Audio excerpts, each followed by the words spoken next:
ओम त्वं हीनः पितावसो त्वं माता शतक्रतो बभूविथ अधां नमीमहे।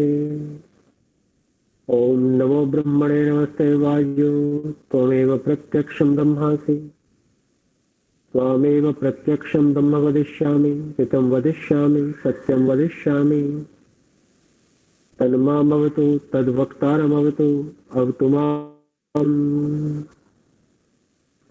तू ही आत्मज्ञान बलदाता सुयस विद्य जन गाते हैं तेरे चरण शरण में आकर भवसागर तर जाते हैं।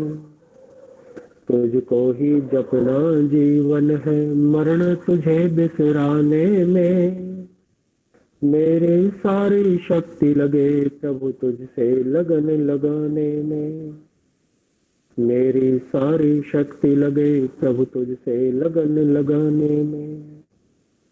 ओम शांति शांति शांति।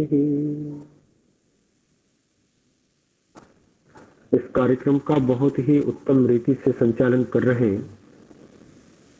सम्माननीय भाई अवलेश मैत्री जी, वैदिक संस्कृति प्रचार मंच से जुड़े हुए सभी कार्यकर्तागण पदाधिकारीगण और इस कार्यक्रम में उपस्थित धर्माभिलाषी भद्र पुरुषों मातृ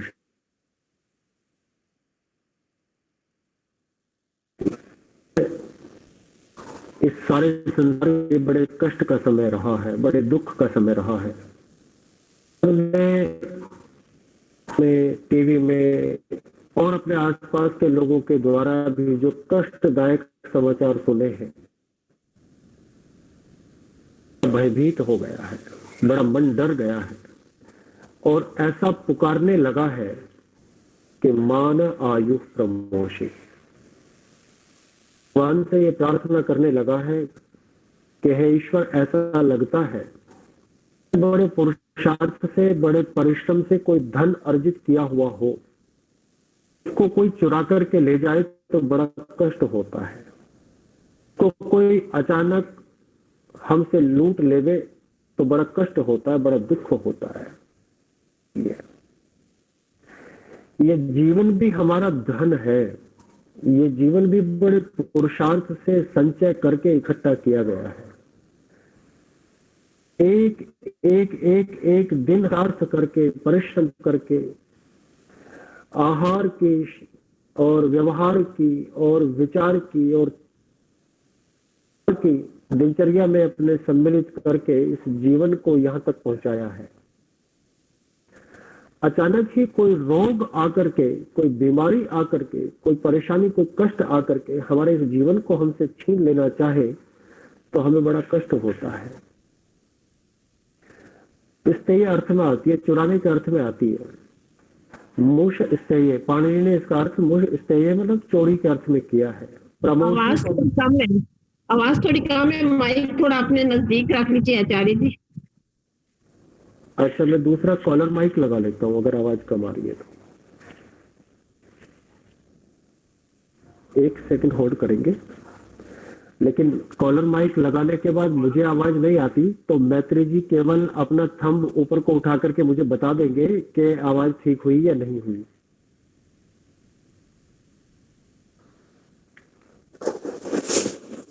जी मैत्री जी बताइए, कैसे आवाज ठीक हो गई क्या? अब ठीक है। ठीक है, ठीक है, चलिए आगे बढ़ते हैं। तो मैं कह रहा था कि पाणिनि मुनि ने मूष धातु को स्तेय अर्थ में दिया है, चोरी के अर्थ में दिया है, और प्रमोशी का अर्थ है प्रकृष्ट अर्थ में। प्र का अर्थ है प्रकृष्ट, अर्थात अच्छे प्रकार से, पता भी ना चले, इस तरह चुरा लेंगे कोई कि हमें जानकारी तक भी ना हो और कोई हमारी कीमती वस्तु को चुरा ले। इसको हम हिंदी के एक मुहावरे से कहते हैं कि आंख से काजल चुराना। इसको कहते हैं आंख से काजल चुराना। ऐसे ही चुपके से कोई बीमारी आवे और आकर के हमारे आयु को चुरा करके ले जाए। ऐसी एक नहीं कई घटनाएं ऐसी हुई है कि प्रातःकाल व्यक्ति को हल्की सी खांसी हुई, दोपहर में बुखार हुआ, रात्रि में सांस लेने में तकलीफ होने लगी और होने से पहले पहले ही उसकी आत्मा शरीर को छोड़ करके चली गई। ये कितनी प्रकृष्ट चोरी है, ये कैसा चोर है जो हमारे जीवन को चुराने जा रहा है। तो भक्त भगवान से प्रार्थना कर बैठा कि हे ईश्वर, मां न आयु प्रमोशी, मेरी आयु को कोई चुराए नहीं, मुझे ऐसा ज्ञान दो, मुझे ऐसी प्रेरणा दो, मुझे ऐसा उपदेश करो कि जिससे मैं इतना सशक्त हो जाऊं, इतना समर्थ हो जाऊं कि मेरे जीवन पर मेरा अधिकार बना रहे, मेरा जीवन चलता रहे। जब तक आपका आदेश है, जब तक आपने मुझे 100 वर्ष तक की पूर्ण आयु दी है, तब तक मैं अपने जीवन को चलाऊं। तो भगवान जी कहते हैं कि मैंने तो तुम्हें रास्ता बताया है, तुम इसका पालन करो और अपनी आयु को बचा लो। वो रास्ता क्या है? वो रास्ता इसी मंत्र में है। ये मंत्र पूरा है, तत्त्वायामि ब्रह्मणा वंदमानस तदाशास्ते यजमानो हविर्भि करुणेह बुद्धिर्शंस मान आयु प्रमोशी। ये पूरा मंत्र है। आप बहुत बार इस मंत्र को बोलते हैं। अष्टाध्याहुति के जो मंत्र होते हैं, विशेष यज्ञ की आहुतियां दी जाती हैं, बाद में 8 मंत्र, उनमें से ये एक मंत्र है। और मैंने अष्टाध्याहुति के लगभग 8 ही मंत्रों पर कई प्रवचन किए हैं। कर रहा था कि इस मंच के कार्यक्रम में, संघ के कार्यक्रम में उदयपुर के ही लोग जुड़े होंगे। और उर्मिल माता जी का मैं अभी संदेश पढ़ रहा था गुड़गांव से, वो तो बहुत सुनती रहती है। जहां पर भी मेरे कार्यक्रम होते हैं, गुड़गांव में बहुत कार्यक्रम होते हैं, विकासपुरी से लोग जुड़े हुए हैं और गाजर है, दिल्ली के कई अलग अलग भागों से जुड़े हुए हैं। सभी का स्वागत, अभिनंदन है। सभी स्थानों पर, कई स्थानों पर मैंने इन अष्टाध्याहुति के कुछ मंत्रों की व्याख्या की है, लेकिन इस मंत्र पर विचार कभी किया नहीं था। जब कोरोना के समय पर ये ऐसी स्थितियां आई सामने, तो तब मुझे इस मंत्र का अचानक विचार आया, ध्यान आया, और भगवान का वो उपदेश कि कैसे हम अपनी आयु को बचावे, कैसे अपनी आयु को क्षय होने से रोक पावे, वो मुझे एकदम स्मरण हुआ। वही मैं आप लोगों के बीच में रख रहा हूं। इस मंत्र में 3 शब्द विचारणीय है। आप इन 3 शब्दों पर गौर करेंगे, एक ही जैसे मिलते जुलते शब्द है। पहला शब्द है वंदमानः। वंदमानः संधियां हो जाती हैं, तो उनको आप ध्यान से अगर अलग अलग कर लेंगे तो पहला शब्द आता है वंदमानः। दूसरा शब्द आता है यजमानः। यजमानो हविर भी है ना, तो हविर भी को अलग कर लो तो यजमानः शब्द बनता है। दूसरा शब्द है यजमानः। और तीसरा शब्द है अहेडमानः। अहेडमानो तो संधि के कारण से हो गया, संस्कृत की संधि के कारण, तो शब्द है अहेडमानः। ये 3 शब्द हैं। परमपिता परमेश्वर वेद के माध्यम से हमें आदेश देते हैं कि ऐ मेरे पुत्रों और पुत्रियों, तुम अपने जीवन में यदि आयु को लंबा करना चाहते हो तो इन 3 रास्तों को अवश्य अपना लेना। और ये 3 रास्ते क्यों स्मरण आए? क्योंकि आज के समय सारे डॉक्टर चीख चीख करके यही कह रहे थे, सारे डॉक्टर हमें यही बता रहे थे कि ऐसा करो, ऐसा करो, ऐसा करो, ऐसा करो। जब मैंने कहा किसी से कि ये जो अब बता रहे हैं, ये तो हमारी दिनचर्या का भाग होना वेदों ने बताया है, ये तो हमारे जीवन में होना ही चाहिए। आयु को लंबा करने का उपाय तो हम तो रोज ही बोलते हैं, हम तो रोज इन मंत्रों में साप्ताहिक तो कम से कम बोलते ही बोलते हैं।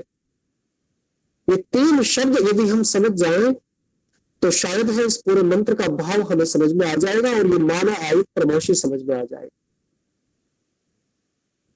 मैं इसको पीछ रहा हूं क्योंकि माना आयु प्रमोशी सबसे अंतिम शब्द है।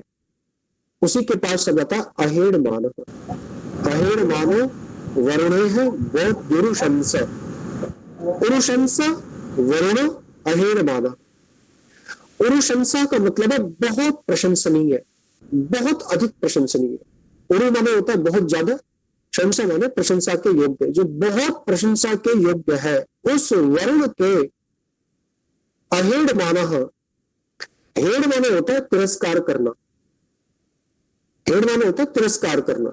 हेडति माने तिरस्कार करता है, हेडति माने और अहेड का मतलब होता है तिरस्कार न करना, सम्मान करना।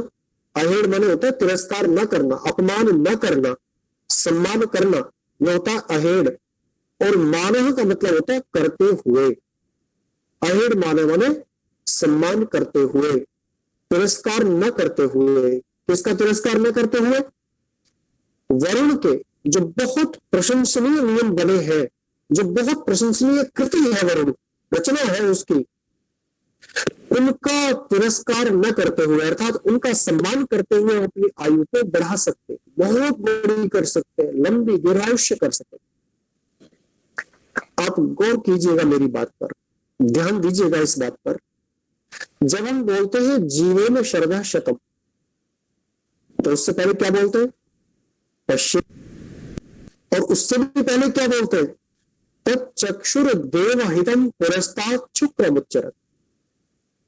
वो देवहितम, इसका ईश्वर परक अर्थ करेंगे, परंपिता परमेश्वर का अर्थ करेंगे तो बिल्कुल अलग अर्थ हो जाएगा। मैं इसका भौतिक अर्थ कर रहा हूं, मैं इसका भौतिक अर्थ कर रहा हूं, आध्यात्मिक अर्थ नहीं कर रहा। ये कहें कि मैं उसका दैविक अर्थ कर रहा हूं, आध्यात्मिक अर्थ नहीं कर रहा। दैविक अर्थ करेंगे तो हम ये कहेंगे कि पूर्व दिशा से सूर्य उदय हुआ है, उसको देखें, 100 साल तक उसको देखें। अब हम आज के समय की दिनचर्या को देखें, हमने कितने लोग हैं जो उदय होते हुए सूर्य को देखते हैं? शायद नहीं देखते, शायद नहीं देख पाते। हमारी दिनचर्या ऐसी बन चुकी है कि हम प्रातःकाल, सूर्य तो आजकल 5:15 5:30 बजे उदय हो जाता है, 5:30 पौने 6 हो जाता होगा। अभी थोड़ा सा 22 जून के बाद थोड़ा थोड़ा घटने लगेगा, तो 5:30 के आसपास सूर्य उदय होना देखने के लिए हमें उससे पहले उठना पड़ेगा। और हमारी दिनचर्या इतनी बिगड़ गई कि हम रात में बहुत विलंब से सोते हैं, विलंब से प्रातःकाल समय पर उठ नहीं सकते, और प्रातःकाल समय पर उठ नहीं सकते तो सूर्य उदय को देख नहीं सकते, और सूर्य उदय को देख नहीं सकते तो उद्दिन तवे सूर्यस्य विशताम वर्च आदवे, ये बात जो हमारे शास्त्रों की है ये सत्य होगी कि उगता हुआ सूर्य जो नहीं देखता, वो सूर्य उसके तेज का हरण कर लेता है, उसकी शक्तियों का हरण कर लेता है। इसलिए हम रोगी होंगे, बीमार होंगे, हमारी शक्तियों का हरण कर लिया जाएगा, तेजस्वी कभी नहीं बन सकते। तो 100 वर्ष तक जीने की आशा नहीं कर सकते। फिर कोई बीमारी आएगी, रोग आएगा, चुपके से हमारी आयु को फिर कोई कष्ट आएगा, कोई मानसिक परेशानी आएगी, फिर कोई शारीरिक परेशानी आएगी, फिर कोई सामाजिक परेशानी आएगी, फिर कोई दुर्घटना होगी और हमारी आयु का क्षय कर दे, नाश कर देगी।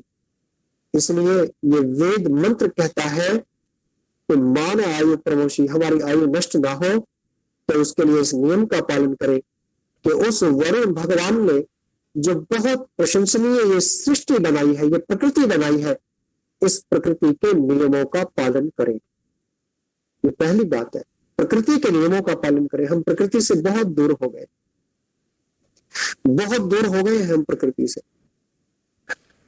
हमारे घरों के आसपास कोई वृक्ष नहीं है, हम ऊंची ऊंची अट्टालिकाओं में तो रहते हैं, परंतु उनमें कोई वृक्ष नहीं है, कोई पौधा नहीं है, कोई फूल नहीं खिलते, कहीं जल का कोई सोता नहीं है हमारे आसपास। हम बहुत दूर हो गए हैं प्रकृति से। सप्ताह बीत जाते, हमें पार्कों में जाए जहां हम किसी वृक्ष के नीचे बैठ सके, पेड़ के नीचे बैठ सके, हमें कहीं जल का बहता हुआ सोता देखने हुए, कहीं नदी की धारा के किनारे बैठे हुए वर्षों वर्षों बीत जाते हैं, वर्षों वर्षों। किसी व्यक्ति की तो 20-20 वर्ष का जीवन बीत गया, वो कभी अपनी जिंदगी में कहीं बहती हुई कल धारा के किनारे कभी बैठा ही नहीं। बताइए उससे क्या अपेक्षा करेंगे आप? वो क्या प्रकृति के साथ जुड़े? क्या उसके जीवन में कुछ भी प्राकृतिक है? नहीं। कभी हम ऊंचे पर्वतों के पास में जाकर के, कभी हम बहती हुई ठंडी ताजी प्रातःकाल की हवाओं का सेवन करके देखें, कभी हम हरे भरे बगीचों के बीच में को टहले। क्या हमारे जीवन में ऐसा क्षण कभी आता है? क्या हम इसके लिए कभी प्रयत्न करते हैं? सारा जीवन हमारा लगा हुआ है केवल इस बात के लिए कि हमारे पास धन कैसे इकट्ठा हो जाए, और उस धन का उपयोग जितने कृत्रिम से कृत्रिम, जितने बनावटी सामान हम इकट्ठा कर सकते हैं, उसके लिए हमारा पूरा जीवन लगा। हम अपने आसपास नजरें घुमा करके देखें, आज मैं जब बैठा हूं इस घर में, अपने घर में भी कहता हूं, हम नजरें घुमा करके देखिए अपने आसपास, सब चीज बनावटी, सब चीज नकली, सब चीज मुर्दा, कहीं कोई जीवंतता नहीं। चित्र भी टंगे हुए हैं तो ऐसे मुरझाए हुए से, घरों में फूल भी रखे तो नकली रखे, बनावटी रखे। प्रकृति से कोसों दूर हम हो गए हैं, कोसों दूर। ये विकास की दौड़ हमें इस प्रकृति से दूर लेकर के आ गई। हमें प्रकृति का आनंद नहीं पता, हमें हरे भरे खेतों के बीच चलने का आनंद नहीं पता, हमें वो जो हम कहते हैं ना, कई बार हमारे बहुनिर्देशक सुनाते हैं, मंद सुगंध समीर चले ना चले, तो हमें पता ही नहीं मंद सुगंध समीर क्या होती है, हमें पता ही नहीं ठंडी वायु क्या होती है, हमें पता ही नहीं कि प्रकृति से कितना सुख मनुष्य को मिल सकता है। हम कहीं ना कहीं वरुण के बनाए हुए नियमों का अपमान कर रहे हैं। पंचभूतों से ये शरीर बना है, और हम अगर इन महाभूतों के समीप नहीं रहेंगे, इनके नजदीक नहीं रहेंगे, इनके निकट नहीं रहेंगे, तो रोगी बनना निश्चित है, बीमार पड़ना निश्चित है, 100% है। हम अपनी आयु को बचा नहीं पाएंगे। आज डॉक्टर हमें यही बात कहते हैं कि अच्छी दिनचर्या हमारी होनी चाहिए, और हमारी दिनचर्या में प्रकृति का सानिध्य होना चाहिए, प्रकृति का सानिध्य होना चाहिए। हम एक कमरे में दम घोटू वातावरण में हम पड़े ना रहे। हमारी इम्यूनिटी को अगर बढ़ाना है, हमारी अगर शक्ति को बढ़ाना है, जीवनीय शक्ति जिसको हम बोलते हैं, उसको अगर बढ़ाना है, तो हमें कुदरत के नजदीक जाना पड़ेगा, कुदरती चीजों को खाना पड़ेगा। आज सारे लोग इस बात को कह रहे हैं, आयुष मंत्रालय ने इस बात को माना है कि काढ़ा बना करके पीना पड़ेगा, वो कुदरती चीजें हमें चाहिए। हमें आज लौंग, इलायची, दालचीनी, अश्वगंधा, गिलोय, तुलसी, शतावरी, आज इनका महत्व समझ में आ रहा है। आज भारत सरकार चिकित्सालयों में इनके काढ़े बना बना करके पिलवा रही है कि ये पियो। आज सामाजिक संस्थाएं इनके काढ़े बना बना करके बांट रही है कि ये पियो। आज कंपनियां इनकी गोलियां बना बना करके दे रही है कि इनको खाओ। पहले हमारे घरों में आंगन होता था, चौक होता था, उसमें तुलसी का चौरा लगाया जाता था, तुलसी का पौधा लगाया जाता था। अब लोग उसकी पूजा करने लग गए, दीपक जलाने लग गए। तो सिर्फ दीपक जलाने पूजा करने के लिए थोड़ी तुलसी का पौधा लगता था, अरे तुलसी दल का सेवन करने के लिए लगाया जाता। मैं अभी गया चित्तौड़गढ़ में, जहां माता जी ने मुझे सुना और ये अवसर मुझे दिया उदयपुर के लोगों के साथ साक्षात्कार करने का। वहां पर आचार्य डॉक्टर सोमदेव जी, जो गुरुकुल के अधिष्ठाता हैं, जिन्होंने वो कार्यक्रम का संयोजन किया था, मैंने एक दिन देखा उन्होंने अपनी जेब से पानी निकाला, पानी की छोटी सी बोतल निकाली, लगभग 1 पाव की होती, 250 ग्राम वाली वो जो बोतल होती है, वो निकाली और पानी पीने लगी। लेकिन मेरा ध्यान गया पानी कुछ गंदला है, पानी बिल्कुल साफ नहीं है, जैसा हमारा पानी होता है वैसा पानी नहीं है, पानी कुछ मटमैला सा है। तो मुझसे रुका नहीं गया, मैंने पूछ लिया, मैंने पूछा गुरुजी पानी कुछ वैसा लग रहा है, इसमें कुछ मिलाया है क्या? उन्होंने कहा मैं पानी में प्रातः काल 2 लौंग भिगो करके रख देता हूं, बल्कि सायकाल रख देता हूं, सायकाल अपनी बोतल के पानी में लौंग डाल करके रख देता हूं। रात्रि भर में लौंग पानी में पड़ी रहती है, उसका सत्व आता रहता है, और मैं दिन भर फिर वही पानी पीता हूं, लौंग का पानी। मैंने कहा इससे क्या लाभ होता है? उन्होंने कहा इससे लाभ होता है कि चारों तरफ कोरोना फैला, मेरे गांव में भी कोरोना फैला, चित्तौड़गढ़ में भी कोरोना फैला, लेकिन इतनी आयु होने पर भी मुझे नहीं हुआ। मेरी जीवनीय शक्ति अभी भी सुदृढ़ बनी हुई है। प्रकृति के पास जाना पड़ेगा, प्रकृति के तत्वों का सेवन करना पड़ेगा। आज डाबर च्यवनप्राश कह रहा है इम्यूनिटी बढ़ाओ, लेकिन डाबर के पास इम्यूनिटी थोड़ी है। इम्यूनिटी तो वो लौंग जो डाली है उसमें इम्यूनिटी तो जो इलायची डाली है, जो अश्वगंधा डाला है, जो तुलसी पत्र डाले, जो गुलाब के पत्र डाले, उनमें है इम्यूनिटी। तो गिलोय में है इम्यूनिटी। तो प्रकृति से दूर जितना हम होते चले जाएंगे, उतना उतना हम रोगी बनते चले जाएंगे। इसलिए पहली बात बड़े गौर से सुनिएगा। पहली बात कहते हैं अहेड मानः वरुण यह बोधि उरुशंस। हे उरुशंस, हे वरुण, हे प्रशंसनीय, आपने जो इस प्रकृति के नियम बनाए हैं हम उनको कभी ना तोड़े, इसलिए उनके नियमों पर चलते रहे। ये पहली बात है। प्रातःकाल है, उनमें एक मंत्र प्रातःकाल उठने के बाद बोलते हैं, भग एव भगवानस्तु तेन वयम भगवन्तस्याम। जो ईश्वर की सत्ता इस संसार में व्याप्त हो रही है, प्रकृति में कण कण में समाई हुई है, हम उससे स्वयं भी भगवंत बन जाए, तेजस्वी बन जाए। ये पहली बात है इसमें यजमान, यजमान माने यज्ञ करते हुए, इससे हविर भी माने हवियों के द्वारा यज्ञ करते हुए हम अपनी आयु को लंबा करें। अब ये कोई आर्य समाज के लोगों को तो बताने की बात नहीं। मुझे बड़ा सुखद आश्चर्य हुआ, मुझे बड़ा सुखद आश्चर्य नहीं, बड़ी मुझे खुशी महसूस हुई, बड़ी प्रसन्नता अनुभव हुई जब मैंने देखा कि जो आर्य समाज से बाहर के ग्रुप है जिनमें मैं जुड़ा हुआ, जो आरएसएस के ग्रुप है, जो दूसरे और संस्थाओं के, सामाजिक संस्थाओं के ग्रुप है, उन्होंने इस बार कॉल की कि भाई हवन करो, अग्नि जला करके उसमें इन पदार्थों की आहुतियां डालो। और वो आहुतियां डाली गई और आपने चमत्कार देखा। 3 मई को आर्य समाज में सारे भारतवर्ष में एक बृहद यज्ञ का कार्यक्रम रखा था और 3 मई के बाद स्थान स्थान पर यज्ञ यात्राएं निकाली गई। बड़े बड़े यज्ञ हुए, कोटा में, श्रीगंगानगर में, दिल्ली में, मेरठ में, बहुत स्थानों पर गांव गांव में यज्ञ यात्राएं निकाली गई। और ध्यान दीजिएगा, आंकड़ा उठा करके देख ले, कोरोना के केस में कमी आनी प्रारंभ हो।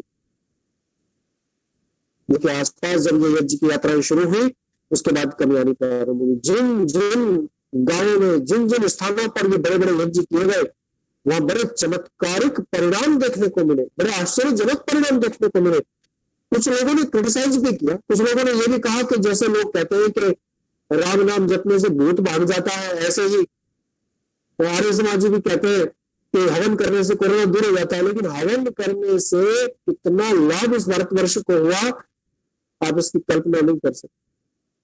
ये तो भौतिक अग्निहोत्र की बात है मात्र, लेकिन ये जो यज्ञ है तो बड़ा विस्तृत शब्द है, ये तो बड़ा विस्तृत शब्द है। इस यज्ञ के अंदर तो बहुत सारी चीजें समाई हुई है। इसके साथ एक शब्द जुड़ा है हविर भी, हवियों के द्वारा, आहुतियों के द्वारा, आहुति के साथ यज्ञ करो, आहुतियों के साथ यज्ञ करो, अर्थात परोपकार करो, दूसरों की सेवा करो। दूसरों की सेवा करना, परोपकार करना, यदि यज्ञ का एक रूप है। इस अग्निहोत्र से तो लाभ है ही है, लेकिन व्यक्तिगत लाभ मनुष्य को दूसरों की सेवा करने से भी बड़ा लाभ होता है, बड़ा विराट लाभ होता है दूसरों की सेवा करने से। दूसरों की सेवा करने से व्यक्ति इतना उदार हो जाता है, उसका हृदय इतना विशाल हो जाता है, वो ऐसे बढ़ता है कि विराट रूप धारण कर लेता। यजमानो हविर भी, और ऐसे लोग प्रशंसा को प्राप्त करते। एक वकील साहब वाराणसी में, उनका देहांत हो गया। वाराणसी के एक वकील साहब थे, उनका देहांत हो गया। पुत्र था नहीं कोई उनका, 3 बेटियां थी उनके घर में। तीनों बेटियां, अब कोरोना से जब किसी की डेथ हो जाए तो पड़ोसी दरवाजे बंद कर लेते, आते नहीं।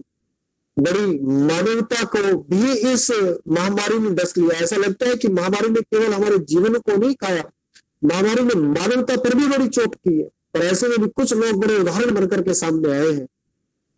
आर्य समाज तो आया ही आया है, बहुत सारे लोग ऐसे उदाहरण बनकर के सामने आए हैं। वहां वकील साहब के अंतिम संस्कार के लिए बड़ी समस्या हुई, क्या करें? तो 3 उनकी बेटियां और 1 उनकी पत्नी। अब देखिए, चारों उनके शरीर को लेकर के शमशान घाट में पहुंची। जब चारों शमशान घाट में पहुंची तो पत्नी वहां के दारुण दृश्य को देख करके बेहोश हो और संभाल नहीं पाई अपने आप। 3 बेटियां रह गई। अब चौथी और कौन उठाए, कंधा कौन लगाए? तो एक व्यक्ति अचानक वहां सामने आया और सामने आकर के उस व्यक्ति ने कहा कि आप चिंता ना करें, मैं आपकी सारी व्यवस्था कराता हूं। वो तीनों बेटियां भी विफल हो रही थी अपने पिता के अंतिम संस्कार के लिए। जो आया हुआ होगा, बेटियां वैसे ही भावुक ज्यादा होती है, पिता से बहुत जुड़ाव होता है उनका। उस व्यक्ति ने आगे बढ़कर के न सिर्फ अंतिम संस्कार के लिए उनकी लकड़ियों की और उनके सारे कर्मकांड की व्यवस्था कराई, अपितु तो उन बेटियों के साथ मिलकर के कंधा देकर के वहां तक ले गया चिता तक और वहां पर रह करके अंतिम संस्कार कराया। अगले दिन उन बेटियों ने अपना जो दर्द था वो समाचार पत्र में बयान किया, लेकिन साथ साथ उन्होंने एक बात और कही कि ऐसा लगता है कि मानवता अभी मरी नहीं है। शमशान भूमि में उस व्यक्ति को देख करके, और जब रिपोर्टर, जब दूसरे दूसरे समाचार पत्रों के या टीवी चैनल के रिपोर्टर शमशान भूमि में उसको ढूंढते हुए पहुंचे, तो उसने कहा कि मैं तो लगभग 20 दिनों से निःशुल्क शमशान भूमि में प्रातःकाल से सायकाल तक यही काम करने के लिए वॉलंटरी स्वयं सेवा निःशुल्क यही काम करने के लिए 20 दिन से शमशान भूमि में प्रतिदिन आ रहा हूं, क्योंकि मेरा ऑफिस बंद हो गया है, कामकाज करने जा नहीं सकते, तो अब मैं खाली था तो मैं अंतिम संस्कार करा रहा हूं, क्योंकि कोरोना उनके अंतिम संस्कार के लिए अक्सर लोग नहीं आते। ऐसे लोगों को भला कैसे कोई भूल सकता है? क्या ऐसे लोगों को कोई भूल सकता है? कभी नहीं भूल सकता। मानवता को जीवित रखे हुए ऐसे लोग यज्ञ कर रहे, ये यजमान है, यज्ञ करते हुए ऐसे लोग अपने आप को बचाए हुए, ऐसे लोगों का बुरा नहीं होता। जो दूसरों का भला करते हैं ऐसे लोगों का बुरा नहीं होता। जो अपना अपना भला सोचते हैं ऐसे लोग अंततोगत्वा नुकसान में रहते हैं, हानि में रहते हैं। जो हमेशा दूसरों का भला सोचते हैं लाभ में रहते हैं। ये मंत्र कहता है दूसरी बात, दूसरों की भलाई करने वाले लोग ही लंबी जिंदगी जी सकते हैं। अपने अपने लिए जीवन जीने वाला व्यक्ति हमेशा संकीर्ण दिल का व्यक्ति हो जाता है, और ऐसा संकीर्ण दिल का व्यक्ति, संकीर्ण हृदय का व्यक्ति अंततः बहुत सारे रोगों से, बीमारियों से पीड़ित होकर के जल्दी शरीर छोड़ देता। ऐसा व्यक्ति लंबी उम्र नहीं जीता। लंबी आयु बढ़ाने के लिए, आयु को क्षय से बचाने के लिए वेद का आदेश है हम सबके लिए कि हम यज्ञ करते हुए, परोपकार करते हुए अपने जीवन को। अब तीसरी बात है, पहली बात है वंदमान, जो इस मंत्र में सबसे पहले पढ़ी है, तत्वायामी वंदमान। वंदमान के साथ शब्द जुड़ा है, तत्वायामी। तत् माने वह, त्वा माने तुझ, जो परमेश्वर इस संसार को बनाने वाला है, मैं तेरी ओर को, यानी माने चलता हूं। कैसे चलता हूं? वंदमान है माने वंदना करता हुआ, स्तुति करता हुआ, प्रार्थना करता हुआ, उपासना करता हुआ मैं तेरी ओर को चलता हूं। ये वंदमान शब्द है, ये तीसरा शब्द है। इस कोरोना काल में और दूसरे भी कालों बहुत सारे उदाहरण ऐसे देखने को मिले। इस समय तो ये तो बिल्कुल ताजा है आपके सामने, इसलिए मैं सारे उदाहरण इसी के दे रहा हूं। बहुत सारे उदाहरण ऐसे देखने को मिले हैं कि बड़ी बड़ी आयु के व्यक्ति बड़े क्रिटिकल हो गए, बड़ी स्थिति खराब हो गई, लेकिन उनका भी डगमगाया, उनका आत्मविश्वास नहीं डोला और वो बच करके आ गए। और कुछ उदाहरण ऐसे भी थे कि जो गंभीर बीमार नहीं थे, जो गंभीर रोगी नहीं थे, जो और कोरोना के कारण नहीं बल्कि हार्ट फेल होने के कारण से देहांत हो गया। आत्मविश्वास गड़बड़ा गया, शरीर की इच्छा शक्ति ने साथ छोड़ दिया। और लगभग कोरोना के समय से पहले दिन से 2020 से, जनवरी 2020 से मुझे याद है, तब से लेकर के आज तक समाचार पत्रों में, टीवी चैनलों पर जब भी किसी डॉक्टर से पूछा जाता था कि कोरोना से बचने के लिए क्या करें, इम्यूनिटी को स्ट्रांग बनाने के लिए क्या करें, तो पहली बात डॉक्टर बोलते थे कि आत्मविश्वास बनाए रखें, कॉन्फिडेंस बनाए रखें। आत्मविश्वास बना रहेगा तो हम बड़ी से बड़ी बीमारी से लड़ सकते हैं। कोई बीमारी ऐसी नहीं जिस पर हम काबू नहीं पा सके। हमारे शरीर के अंदर बड़ी अच्छी मशीनरी परमपिता परमेश्वर ने फिट की है, बशर्ते कि हमारा आत्मविश्वास बना रहे। जब हमारा आत्मविश्वास मजबूत होता है तो हमारे मस्तिष्क से, हमारे ब्रेन से ऐसे सिक्रेशंस होते हैं, ऐसे सिक्रेशंस होने लगते हैं, बहुत सारे हार्मोन्स निकलने लगते हैं। ऑक्सीटोसिन है और दूसरे कई सारे हैं। ऑक्सीटोसिन तो बहुत प्रबल हार्मोन है जो हमारे शरीर को एकदम स्वास्थ्य की ओर लेकर के जाने लगता है। और वो हार्मोन जो हमारे शरीर में आते हैं और रोगों से लड़ने की ऐसी अतुलनीय ताकत दे देते कि बस फिर हम लड़ते। लेकिन ये आत्मविश्वास बने कैसे? कभी विचार किया ये आत्मविश्वास बने कैसे? आत्मविश्वास को बनाए रखने का एक बहुत बड़ा साधन है। बहुत गंभीरता से, बड़े गौर से सुनिएगा इस बात को। एक छोटा सा उदाहरण देता हूं। एक गली है बीच में और उस गली के इस तरफ एक घर है और गली के उस तरफ एक दुकान है, परचून की दुकान है। गली के इस तरफ घर में एक परिवार रहता है, एक पिता है, एक उसका छोटा बच्चा है, छोटा बेटा है, लगभग 3 वर्ष की आयु का। और बच्चा पिता से जिद करता है कि मुझे कुछ वस्तु खानी है, कोई चीज खानी है, मुझे चॉकलेट खानी है, मुझे चॉकलेट लेके आनी है। पिता उसको धन दे देता है कि ये ले धन और जा चॉकलेट लेके आ जा।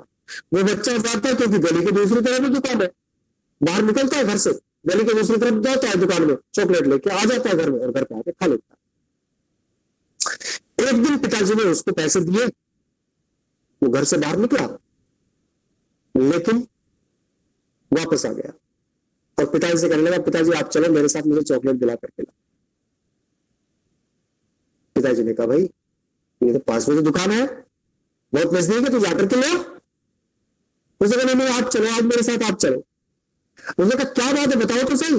उसने कहा नहीं कुछ बात नहीं है, आप चलो आज मेरे साथ, आप दिला करके लाओ मुझे, तो मैं तो आपके साथ ही चलू। जिद करने लगा। अब पिता को अपने बच्चे की जिद पर मानना पड़ा। पिता गया वहां पर। जब गली में बाहर निकला तो देखा कि दरवाजे के पास वहीं पर एक गाय खड़ी है, बड़े बड़े सींगों वाली, बड़े बड़े सींग है, एक गाय खड़ी हुई है। पिता को बात समझ में आ गई कि इस गाय के डर के गली पार नहीं कर रहा। खैर पिता उसको चॉकलेट दिला करके ले आया। जब चॉकलेट लेकर के आ गया तो पिता ने घर में आकर के बच्चे से पूछा, अच्छा सच सच बताओ कि गाय के डर के कारण मुझे लेके गए थे ना? बच्चे ने कहा हाँ, सच बोल दिया कि हाँ पिताजी मैं इसी कारण से लेके गया था कि गाय खड़ी हुई थी, मुझे डर लग रहा था। अच्छा गाय तो अब भी खड़ी हुई थी, जब मैं गया गाय तो तब भी खड़ी हुई थी, अब डर के? तो बच्चे ने बड़ी मासूमियत से, बड़े भोलेपन से जवाब दिया कि जब आप मेरे साथ होते हो तब मुझे किसी से भी डर नहीं लगता, तब मुझे किसी से भी डर नहीं लगता। आप समझ गए होंगे मैं जो कहना चाहता हूं। मेरा नाथ तू है, मेरा नाथ तू है, नहीं मैं अकेला, मेरे साथ तू है। चला जा रहा हूं मैं राह पे तुम्हारी, है परवाह उफान भारी। संभाले हुए जब मेरा हाथ तू है, मेरा नाथ तू है, मेरा नाथ तू। हम ये गीत गाते हैं तो गुनगुनाते हैं। अगर हम परमपिता परमेश्वर को अपने नजदीक मान, और जब समझा करते हैं तो उसमें उपस्थान मंत्र आता है। उपस्थान का मतलब ही होता है नजदीक, समीप, अति समीप। मेरे अति समीप परमेश्वर और परमेश्वर के अति समीप मैं हूं, ऐसी भावना करके उपस्थान के मंत्र का पाठ करना चाहिए। ऋषि जी का निर्देश है। जब हम परमपिता परमेश्वर को अपने नजदीक मान ले, जब हम ये मान ले कि हम उसके निर्देशन में चल रहे हैं, जब हम ये मान ले कि इस दुनिया को, संसार को चलाने वाला वो है, जब हम ये मान ले कि वो हमारा पिता है, वो हमारा रक्षक है, वो हमारा बुरा कभी नहीं कर सकता, तो हमारे मन में आत्मविश्वास उत्पन्न होता।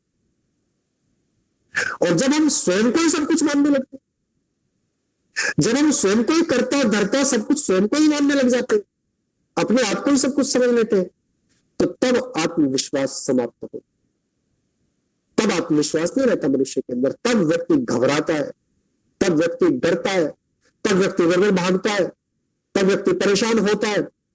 और संसार के लोग तो बहुत जल्दी साथ छोड़ बैठते हैं। संसार के लोग कब तक साथ देंगे? संसार के लोग तो बहुत जल्दी साथ छोड़ बैठते हैं।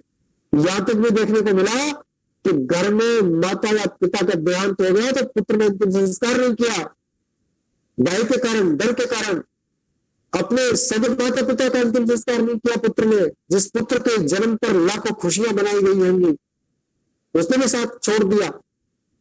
कारण भय, डर। इस संसार के लोग तो सबसे पहले साथ छोड़ते हैं, जिनके बलबूते पर शेर बने घूमते हैं हम, उनके कारण से कभी आत्मविश्वास नहीं आता।